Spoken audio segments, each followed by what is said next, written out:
Welcome back to the north. It's bright and early and the sun's coming up. There's just some tetra pellets for now. I really wish this white one would go after pellet more. It really just wants frozen foods.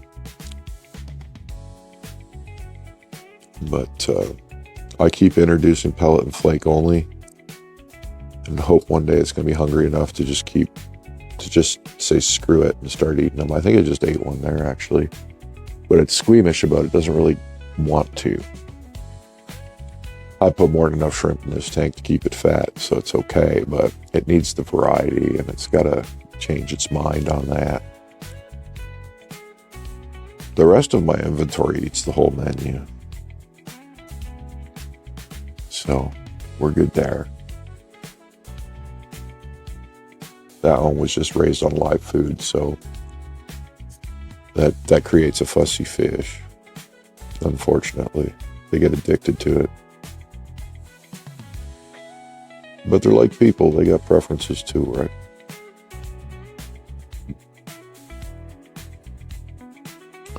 Water's good and clear. It's always clear, even when it's a week old. And everybody's happy.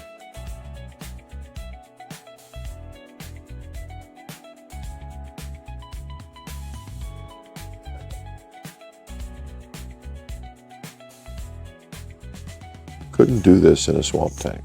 You just can't.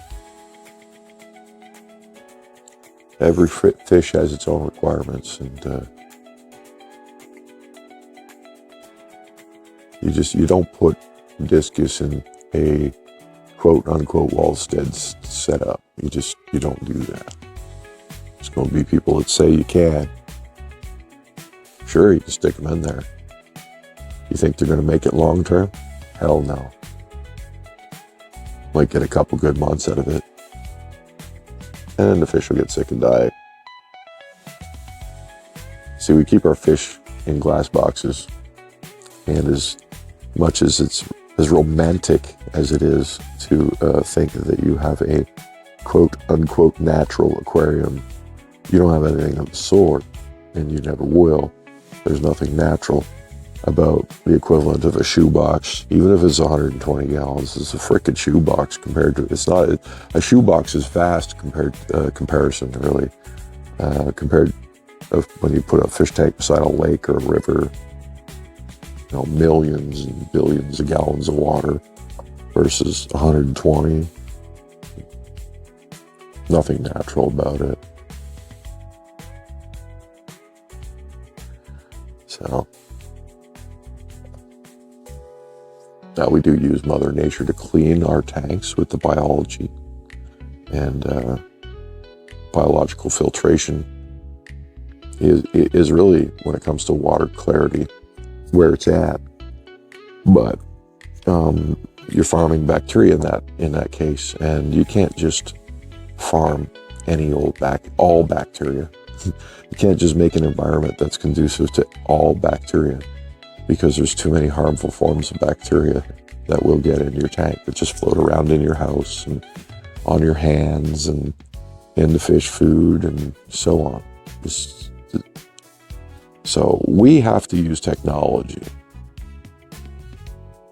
and we have to use water changes, and we have to work to give them the cleanest possible environment. And why do I say the cleanest possible environment?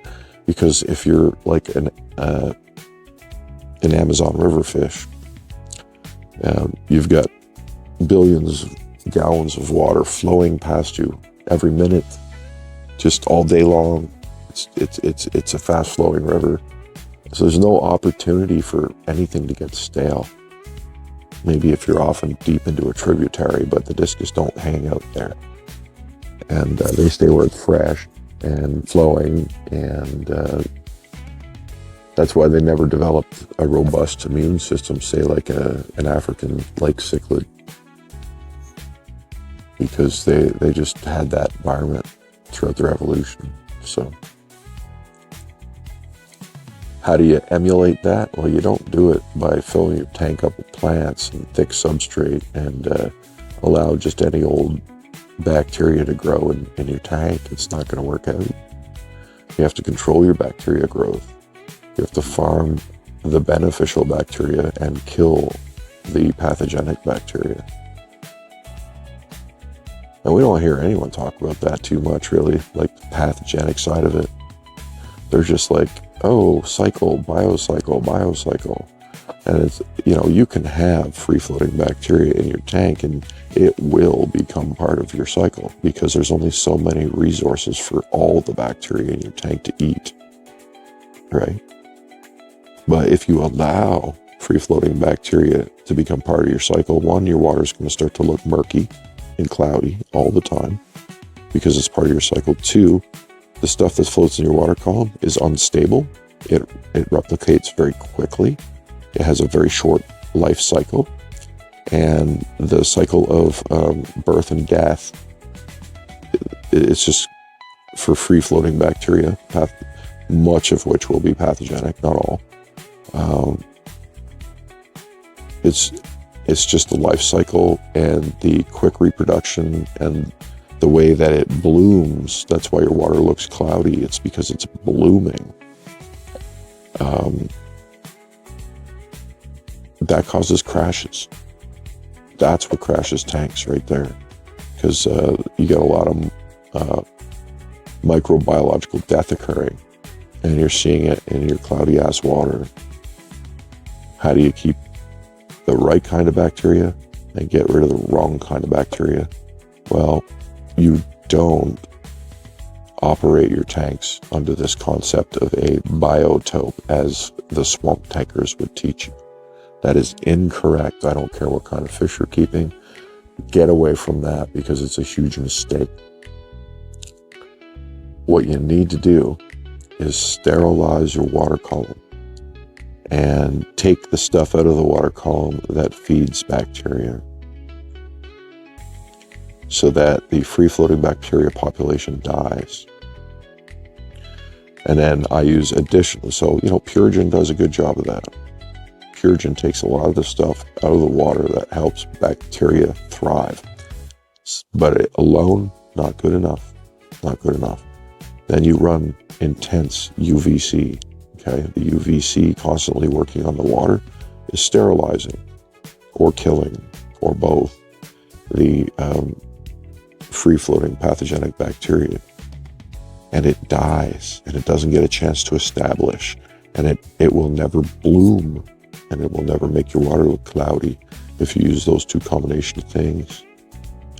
A couple of plants, they look pretty. Do plants clean your tank? Everyone will tell you plants will do the whole job for you. It's bullshit. It's bullshit. Plants cause as much problems as they cure, so they balance each other out. And then if you got too many plants, especially if they're fast-growing plants, you're going to introduce a lot of rot into your tank. That's food for bacteria. Things will start to run away. You'll end up with a swamp tank. Got to control everything because it's a glass frickin' box. And it's never going to be Mother Nature. So we do what humans do best. We control the environment. Everything about it.